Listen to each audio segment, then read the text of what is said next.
In the 8th century AD, the Umayyad Caliphate launched an invasion of the Visigothic kingdom, successfully conquering nearly the entire Iberian Peninsula, with the exception of a northern region known as Asturias. From this stronghold, Christians gradually initiated a centuries-long process of reclaiming their lost territories. Emerging kingdoms, including Portugal, were established from Asturias or its successors. Portugal, founded in 1143, would demonstrate a strong commitment to this reconquest of Christian lands that had fallen under Muslim control. Simultaneously, thousands of kilometers to the east, 50 years had passed since the successful First Crusade in the Holy Land. However, Jerusalem was not the sole focus of crusading efforts. Across Latin Christendom, it was widely recognized that the Iberian Peninsula presented numerous opportunities for conquests and defense against Muslim invasions. Consequently, knights from various parts of Europe participated in several crusades to aid the Portuguese in their efforts to reclaim Christian lands. This video will specifically delve into the 2nd, 3rd and 5th Crusades, since, of the major enterprises, those were the ones that were partially fought in Portugal. With that being said, every conflict between the Portuguese and the Moors should be considered as crusading for the Christians.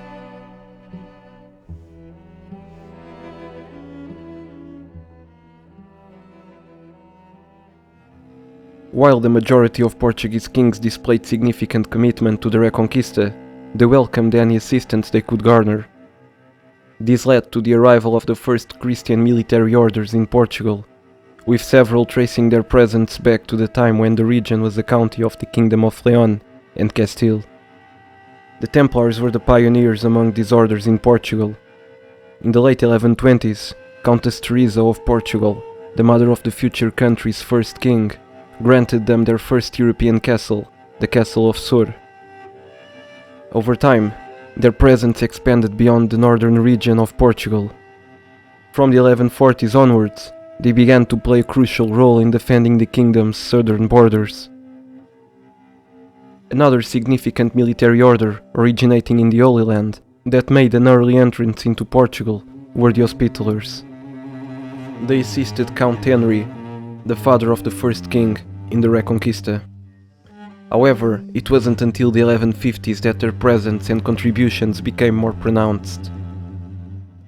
Concerning the primary Hispanic military orders, the Order of Calatrava, established in Castile, arrived in Portugal during the 1170s, and the Order of Santiago, originating in Galicia in the 1170s, established its initial Portuguese castle in Palmela, focusing specifically on combating the Moors in the south. These military monastic orders not only made significant contributions on the battlefield, but also played a crucial role in populating the reconquered lands for Christianity. Consequently, many knights received substantial land donations from the kings of Portugal. It is evident from the mentioned details that foreign assistance had been accepted and encouraged prior to a major crusade passing by the Iberian Peninsula.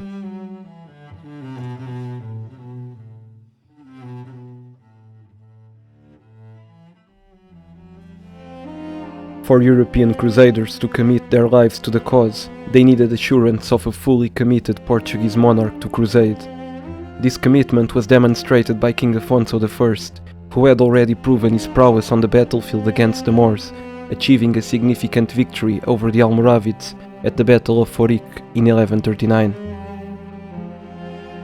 By 1142, Afonso set his sights on the great city of Lisbon, a city with significant historical importance in Europe. He marched towards it with the assistance of Anglo-Norman crusaders for a siege. Unfortunately, the numerical disparity proved too great for the well-fortified city to fall, leading to a Christian retreat.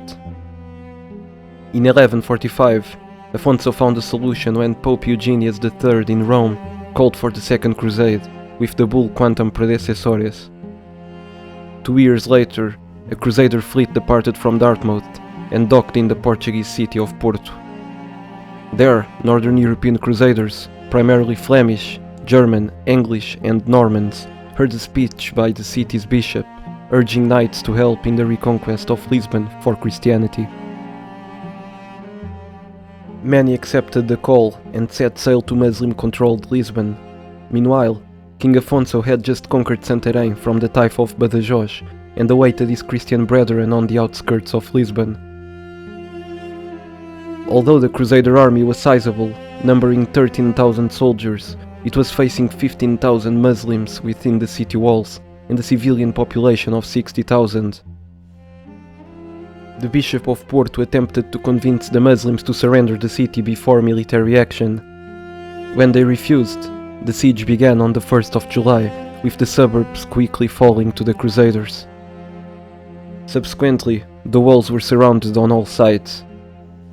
The fighting persisted for months, with the Northern Crusaders' valuable assistance evident in their tall siege towers and skilled sappers. In October, the sappers successfully destroyed a 60-meter section of the castle, but were impeded from entering by debris and a swift Muslim response. Simultaneously, several siege towers were burned by the Muslims, who launched fire projectiles successfully from within the walls. Later in the same month, King Afonso employed a new siege tower, fully financed by him. From this tower, the Anglo-Normans and the Portuguese launched projectiles against the city and tried to reach it. As the tower neared the castle walls by 1.5 meters, the governor requested a truce. Thus, the siege concluded on the 20th of October, and the city formally surrendered 5 days later to Afonso. This Christian enterprise proved to be the most successful event of the Second Crusade, given that Lisbon was the most important city in the western part of the Iberian Peninsula. Additionally, its future status as the capital of the country added significance to the victory.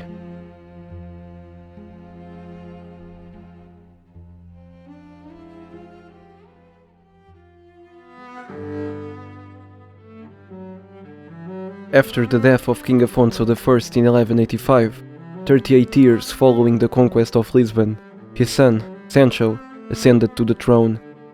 Sancho had already demonstrated his capabilities as a military commander during his years as a prince, particularly against the emerging powerful Muslim force in Al-Andalus, the Almohad Empire. Therefore, when Pope Gregory VIII issued the call for the Third Crusade in 1187, the new monarch embraced the opportunity with enthusiasm.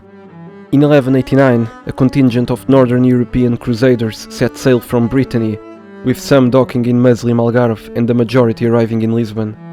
King Sancho I swiftly sought their assistance to conquer the castle of Alvor in the south, which was achieved promptly. However, the monarch had a grander objective in mind, the great port city of Silves. By that time, Silves had become one of the largest piracy hubs in Europe, where pirates departed to enslave as many Portuguese people as possible. The expedition set forth from Lisbon, with Northern Europeans traveling by sea and the Portuguese by land. They reached their destination in late July and successfully occupied the suburbs by the 25th of that month. King Sancho arrived 4 days later, bringing his own infantrymen and cavalrymen, along with Portuguese Templars, Hospitallers, and members of the Order of Avis. He immediately ordered the city to be fully blockaded, a feat accomplished by deploying 40 galleys. Both the king and the Northern Europeans contributed numerous siege weapons, including trebuchets and siege towers. Hostilities commenced, with Christians and Muslims engaging in continuous bombardment. By early August, the Christians successfully set fire to the first walls of the castle, causing them to collapse. Subsequently, mines were dug, and on the 9th of August, fire was launched onto them, resulting in another section of the walls falling. The keep eventually succumbed to the Christians, and the entire Medina quarter was abandoned by the Muslims. Despite controlling all water supplies, the Christians faced ongoing challenges as the Almohad made their own countermines. Finally, on the 1st of September, with the population suffering from thirst and terrified by the European mines, the governor surrendered the city to the Portuguese. Once again, a significant crusade played a pivotal role in aiding the Portuguese in conquering one of the great cities of Hispania.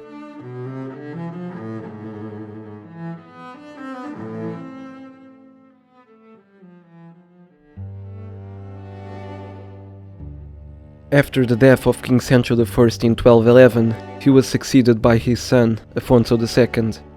Due to his leprosy, Afonso II was unable to personally command armies in battles. However, during his reign, he dispatched a contingent to aid the Castilians at the Battle of Las Navas de Tolosa. In 1213, Pope Innocent III issued the bull Quia Maior, calling for a crusade to reconquer Jerusalem. Several crusaders departing from the Rhineland and the County of Holland found themselves forced to dock in Lisbon from the 10th to the 15th of July due to storms. The bishop of the city addressed them, emphasizing the importance of reconquering the port city of Alcácer do Sal due to its piracy issues and raids arming the Portuguese. Many northern Europeans readily agreed to assist their Portuguese brethren. Additionally, the provincial master of the Templars, the prior of the Hospitallers, and the commander of Santiago also committed to the campaign. The northern Europeans, led by William, the Count of Holland, traversed the sea and sailed up the Sado River. Simultaneously, the Portuguese advanced by land. On the 2nd of August, the army led by the Bishop of Lisbon arrived at the city, with the northern Europeans following not long after. The siege immediately began with the launching of fire projectiles. However, the Muslims inside the walls would not remain unaided for long, as the Almohads called for their reinforcements to attempt to encircle the Crusader army. Discovering the impending threat, the Portuguese took decisive actions. To prevent a potential major defeat, the army was divided. The northern Europeans continued their pressure on the walls, while the Portuguese, alongside the Templars, would confront the numerous Islamic reinforcements in an open battle.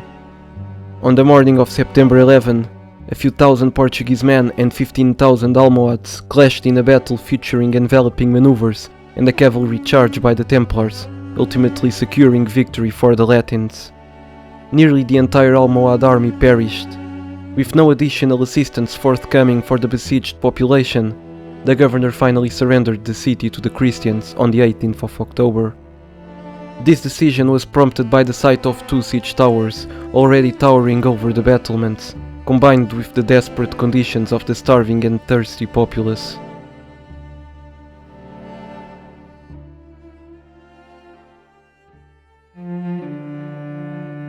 Undoubtedly, these three campaigns underscored a broader understanding among the people in Europe that the Crusades were not confined to the Holy Land, but extended to the Iberian Peninsula, drawing substantial participation.